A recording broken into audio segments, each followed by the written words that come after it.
Yes, hi mga ka-rockers, si Surana Rocky and great to feature Miss Dina Bonnevie. Miss D, from Hi! Anak ni Waray versus Anak ni Biday. Hello! Yun. Miss D, ano po siguro yung masabi natin secret nyo? Kasi hanggang ngayon, nandun pa rin yung ningning ng career ni Miss D. And kahit marami ng mga younger actresses, pag sinabing Miss D, talagang ano pa rin eh, nagniningning pa rin. Wala naman talagang sikreto, kundi ang pagiging professional. Yeah. Siguro kailangan maging on time, i-memorize mo yung lines mo bago pumunta ka sa floor, bago ka dumating sa set. At ang isa pa, napaka-importante is mahalin mo ang trabaho mo. Kasi kung mahalin mo ang trabaho mo, huwag tatagalin mo. Oh, saan po kayo na-challenge magiging bida or kontrabida? Because both roles, napakagaling nyo po. Bida or kontrabida? Nakaka-challenge na ng pagiging bida, yung kawawa. Kasi sa totoong buhay, hindi naman ako sobrang kawawa. Nasa gitna lang ako. Challenging din naman na maging kontrabida kasi... Pag kontrabida, kinainisan ko talaga kayo. Oo. Ang importante kasi sa pagiging kontrabida is kailangan makainisan kayo. Pero of course, in real life, I have a good heart. May pagka-humanitarian ako. So, hindi ko naman kaya mga pinagtao. So, challenge pa rin yun. Ang importante is bibigyan mo ng buhay ang bawat role. And talagang, kung napakabait mo, like nung naging Doktora Debbie ako talagang Yo, napaka-favorite ko yan sa Blood Sister. naaawa sila sa akin. Parang Bida, ano kawawa. siya eh, kawawa na po kontrabida. And then, nung naging kontrabida naman ako sa ibang teleserye, yung talagang hate na hate nila ako na halos pupapin ako ng payo ng mga matatanda sa mga. So, ibig sabihin, effective. Kanino nyo po nakikita or kanino nyo nakikita yung sarili niya sa mga younger actresses natin ngayon? Kanino nyo ba nakikita na ito? Pwede kong maging Miss D in the future. May potential na maging ano ko. Or kung kanino mo gusto ipasa yung trono or corona ni Miss D. Hindi ko alam eh, kasi lahat naman sila mahuhusay eh, maging dito, sa stasyon na to, sa kabila. I think, hirap humusgay eh.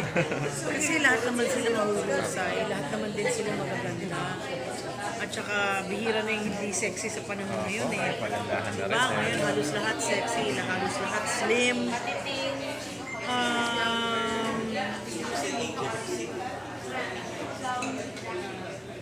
I think everybody has a chance to be a big star, basta professional.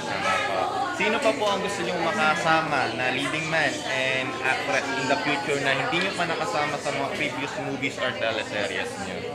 Sino pa bang nasa bakit? Siguro unahin natin sa mga actor muna. Maybe leading man or anak or pwedeng both mo kabats nyo or younger. Sino pa yung nasa bakit Well, list so, dito ang hindi ko pa nakakasama.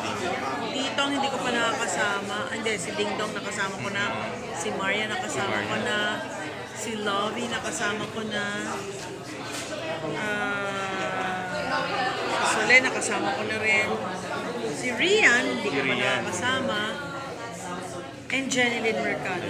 Payata kami nag-work ni Jeneline. And then sa mga guys naman, nasa kabila na sila eh. Okay lang po, kahit sa kabila. Si Alger, hindi ko pa Si nakakasama. Alger. Sino pa ba? Nakasama ko na si Piolo, nakasama ko na lahat. Si Piolo, si Josh. Ayun, si Josh Garcia. Yes, hindi. Ayun, magaling din siya. Isa siyang magaling na actor. Dati, ang gusto ko makasama sa isang pelikula o serye was John Lloyd. Pero nakasama ko siya sa isang maalaala. Parang si Josh ba? Like si John. Ayun, sino pa ba? Sino pa bang? Parang halos lahat nakasama ko na eh. Ngayon, si Barbie. I Si wanted to work with Barbie. her. First time nyo rin po ba ni Yeah, so I'm happy naka-work ko si Barbie kasi gusto ko rin siyang makasama. Si Max Collins, hindi ko pa siya nakatrabaho. Pero dito, first time, no? Although hindi kami magka-eksena. Gusto ko rin maka-work si Max Collins at saka yung asawa niya, si Pancho. Marami pang iba. Si Kim, nakasama ko na si Kim. Kim Domingo. Kim Domingo, nakasama ko na. Kim Chu, hindi pa kami nagkatrabaho. Mga, tapos na rin. Si Bea, tapos na. Eric, ang ganda. Eric, yes, ilang beses Okay, na sila. Eric.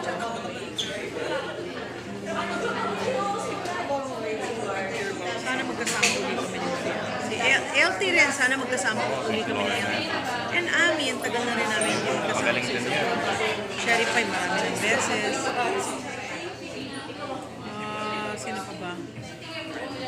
Basta yun, ang dami, hindi ko maalala. Ngayon, ano po ba kayo?